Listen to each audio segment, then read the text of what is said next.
Yishiyuan, you actually have the nerve to return to Swabian Temple?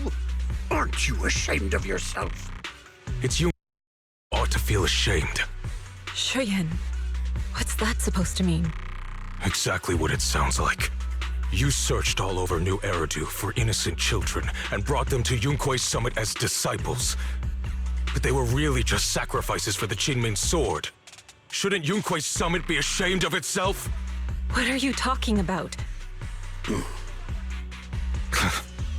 can drop the act, Yishuan Shifu. Xiaoguan and I were orphans with no parents. We were only lucky enough to be taken in by Yunkuei Summit because of our physiques. Because we're of the rare ilk capable of bearing the Qingming sword's power. Isn't that right? When did Yunkuei Summit set its sights on us? After our parents' accident? Or even earlier? I wouldn't be surprised if you had something to do with our parents' death as well. 2 children without parents or a home. Who could be easier to control than that? Such kindness. A lifetime wouldn't be enough to repay it, don't you think, Lu Hongzhou? Hold your tongue. Mr. Liu, what is this about? You told me that Xiaoguang touching the Qingming sword was just a coincidence. A coincidence? What a convenient excuse. The truth is, Mr. Liu created countless opportunities, making each of us chosen children accidentally touch the Qingming sword. And Xiaoguang, she was simply the most unfortunate one. Fool. To be chosen by the Qingming sword isn't a misfortune. It's the greatest honor. It's the power of a hero to protect all living beings. So, Mr. Liu, everything he said is true? You've been lying to me all along? It doesn't end there. Yishuan, did you really think that sword case you poured your heart into was actually useful? Don't be so naive. The Creator has awakened, and because of that, no power can suppress the Qingming sword's effects. Your sword case can't protect Xiaoguan at all! From the very moment she touched the Qingming sword, you all had already decided her fate for her. Shuyan, how do you know all this? When I was under the Creator's control, I briefly connected with their mind. That's when I learned the truth about the Qingming sword. So I did some digging into the disciples of Yunkuei Summit who took us in back then. Banyue Shifu was innocent. He truly believed that letting Yunkuei Summit take us in was best for us. But some of the disciples in charge of selecting orphans weren't so honorable. I mean, Lu Hongzhou couldn't have done this all alone, right? And those disciples who secretly acted on your orders, they don't feel any guilt either, do they? Because they know it's the right thing to do. Right. The right thing to do. Even after all this, you're still trying to forge so-called heroes out of lies and sacrifice. People willing to die for your cause. How ridiculous. And you, High Preceptor Yishuan. I'd assumed you were in on it.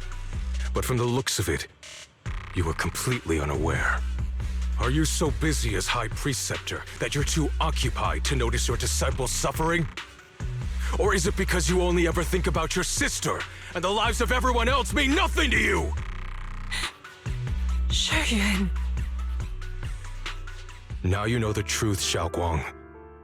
It was all a lie from the start. We never had a choice. Give up the Qingming sword. Don't let it weigh you down any longer. You deserve a life of your own, one that's free and whole. The Qingming sword was never a burden. It's the very thing that gives your life purpose. Without the Qingming sword, how could Yishuan Guang have gained such immense power at such a young age? You should see it as an honor, not a burden. Whose honor? Yunkuei Summit's or yours? It's easy for you to preach, because you're not the one who has to pay the price. Do you think I wouldn't if I could? If I had the choice, I would have made the pact with the Qingming sword myself long ago. rather than standing by helplessly, like when the old capital fell, watching my mentors and fellow disciples die, one after another, unable to do a thing. Your jealousy toward the Sword Keeper is your own obsession. Not everyone craves power the way you do. Some people don't want to be heroes. They just want a quiet, ordinary life. You and Yunquei Summit took that choice from us! This isn't my obsession. It's for all of New Eridu. The Qingming sword needs a sword keeper. Yunquei Summit needs one, and so does this city. It's for everyone's sake. One life in exchange for thousands. There's no greater justification than that. For everyone's sake. What makes their lives more valuable than Xiao Guang's? Just because she was born different? Just because the Qingming sword chose her, she deserves this? My sister shouldn't have to live in constant pain for the sake of everyone else! At least my choice can save lives. And you, what have you done? You thought you could defeat the Creator on your own, but in the end, you failed and became a puppet. If you really thought you were right, you wouldn't have needed lies and deception in the first place, would you? You could have gone about it honestly. Sought out someone who'd willingly lay down their life like Yunquei Summit always has. You could have found a willing sacrifice to achieve your grand cause. You know the harm the Qingming sword could bring if left without a master, yet you won't risk your life to stop it. Doesn't that make you the real selfish one? Could Ye Guang really stand by and watch countless innocent lives be lost because of her? Huh? Shut up, Lu Hongshou. This was never Xiao Guang's responsibility. Her path was decided the moment the Qingming sword chose her. She was destined to become a hero. Enough! Ye Shiyan, this happened because I failed to watch over everyone. Yunquei Summit owes you an explanation. I don't need an explanation. Just let Xiao Guang go. She shouldn't have to live her life bound to the Qingming sword.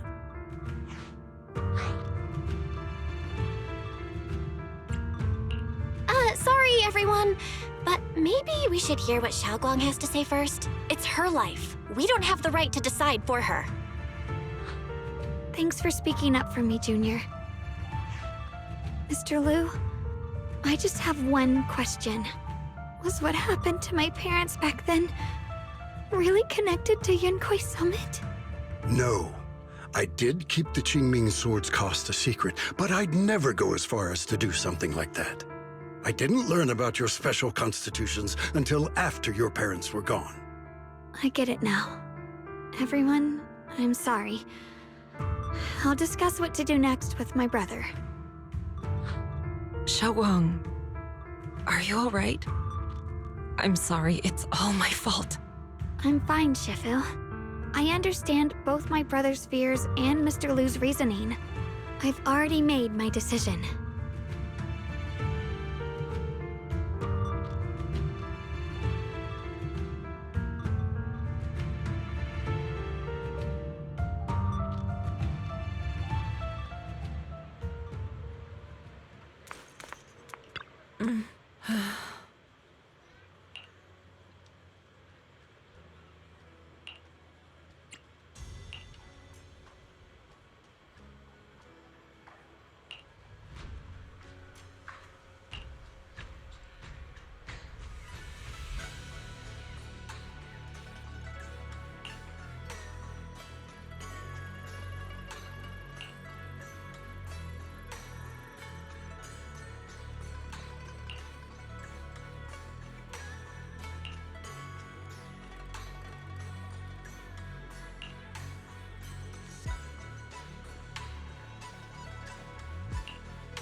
Xiaoguang, we're leaving right now. Once you sever your bond with the Qingming sword, you can... I'm sorry, brother. I've made up my mind. I won't give up the Qingming sword. Is it because of what Lu Hongzhou said? None of that is your responsibility. Don't let yourself be guilt-tripped by some false sense of duty. No, this is my choice. My own choice. I remember when we were little. I loved the osmanthus cakes from the shop on the corner, but they always made my stomach hurt. After that, you wouldn't let me eat them anymore. But being the kid I was back then, I couldn't resist. I bought them secretly, and after eating them, my stomach hurt so bad I almost ended up in the hospital. Xiaoguang. But I never regretted eating those cakes. I know you mean well, but you can't protect me forever. I've grown up, and I have to make my own choices. I can choose to eat the things I love, and bear the stomach ache that comes with them. It's all part of living. I need to experience it all. To make mistakes, to stumble, to cry, to laugh, and not be locked away in a perfect little glass house until I fade away. This is completely different. You can have all the cakes you... I can't stand here and watch you march straight to your own death. Whether it leads to life or death, no one knows until they've seen it through. Isn't that right? Do you know what's more terrifying than dying? Living in constant fear and pain, with no end in sight. You never know when your memories will start to fade. When your senses will slip away. When you'll lose all connection to the world around you. Your whole life will be nothing but endless suffering. And you still refuse to let go of that damn sword. I knew it'd be this way. I've known from the very beginning. From the moment I made the pact with the Qingming sword, I understood my fate. I knew the two forces within the Qingming sword could only be subdued by the Sword Keeper. I knew its effects couldn't be contained. And I knew that one day I would lose my memories, my senses, everything. What? But you never told me that. Because I didn't want you to keep worrying about me, like you are now. So, I know I'll have to watch myself slowly fall apart. I know my whole life will be shadowed by loss, and I know the more I have, the more I'll eventually lose. But everyone dies eventually, and before that happens, I want to choose how I live. You once said that I'm no different from everyone else, that my life matters just the same. So, if that's true, the reverse must be true as well. I am all life. I felt the Qingming sword's pain. I won't let anyone else endure that same despair. I don't want to face the terror of another disaster. So I won't give up the sword and let others suffer in my place. You may think it's foolish, but this is who I want to be. The kind of person I choose to become.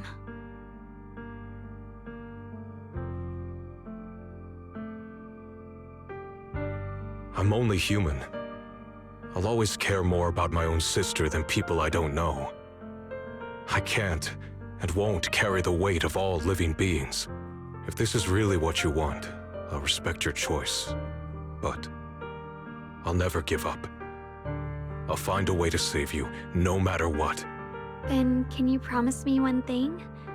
From now on, you have to allow yourself to be happy. My choices, my fate, none of that is your fault, nor your burden. You've already done more than enough for me.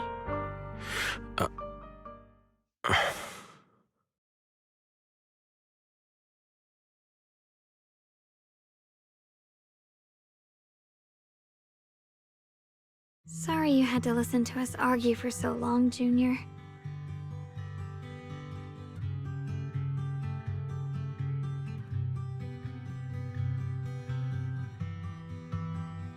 There's something I have to tell you.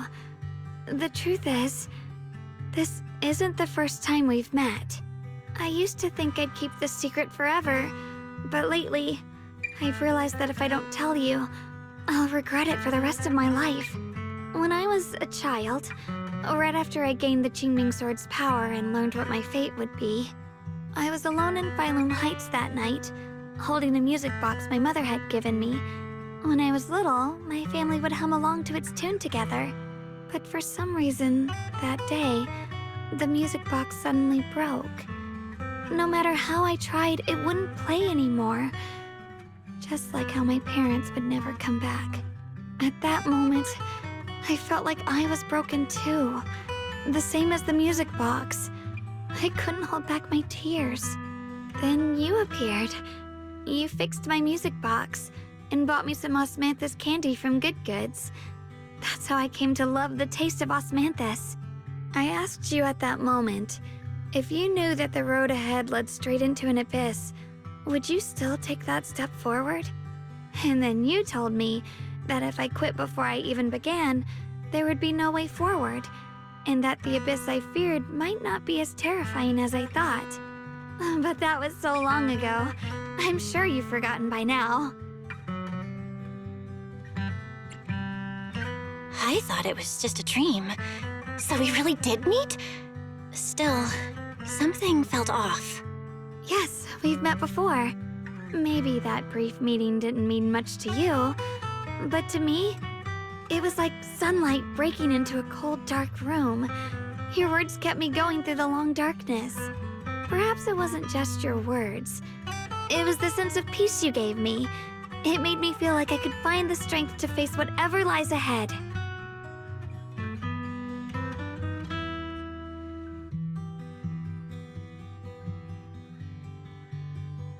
And about the other Yeshengguang. In the past, I wanted to hide her. I thought she was so selfish, so despicable. She made me feel ashamed. But I don't feel that way anymore. She's a genuine part of who I am. The fear and unease within me, and the proof that I'm still human. No matter how capable someone is, they still feel fear, don't they? So I'll let myself be afraid, fragile, and want to run away. But beyond those fears that make me human, I also have the courage and love that come with it. Fear keeps me cautious, while love and courage carry me forward. Back then, she said not to die before this world does. And now, I'd say I'll coexist alongside it.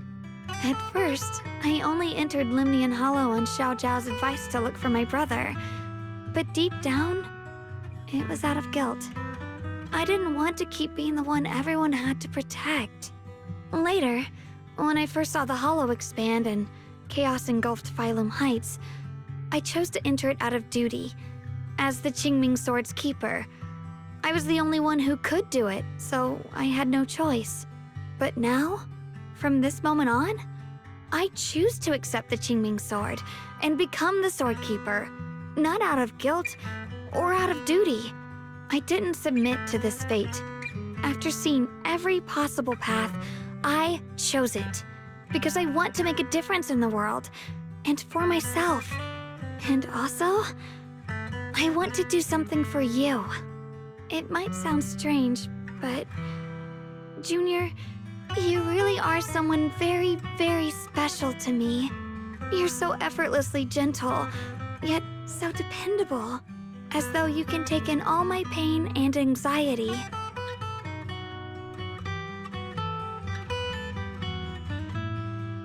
Anyway, over time, I've come to understand a lot, and it's all thanks to you.